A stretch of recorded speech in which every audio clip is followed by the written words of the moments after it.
Depuis des années, volcans, typhons, tsunamis, inondations, cyclones, avalanches, orages, séismes et autres catastrophes naturelles font l'objet de bilans désastreux.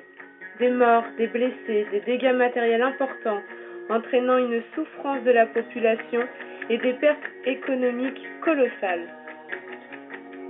Entre 1994 et 2004, on compte pratiquement 1 million de morts et 850 milliards de pertes économiques.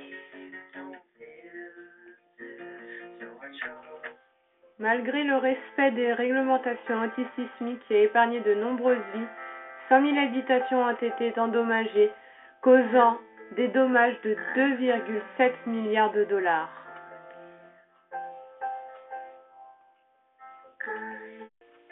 Dû à un fort orage, l'Ardèche, le Vaucluse, la Loire, les Bouches-du-Rhône et principalement le Gard ont été touchés par de fortes précipitations, allant de 100 mm à 356 mm, ne faisant pas de blessés, mais ayant causé de nombreux dégâts matériels.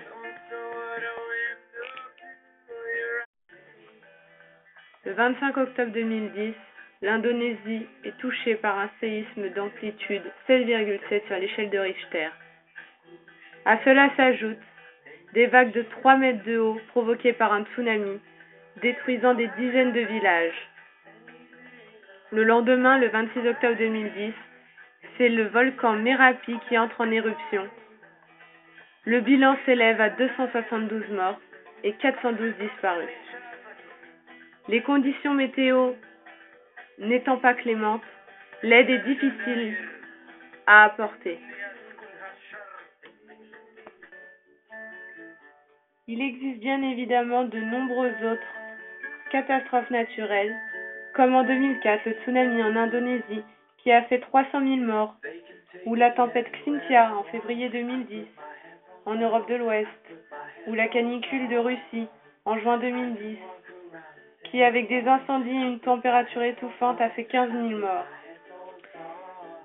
Ce sont en général les pays les plus pauvres les plus gravement touchés, suite à des manques de méthodes d'information et des moyens de lutte pour pouvoir réduire les dégâts matériels et corporels.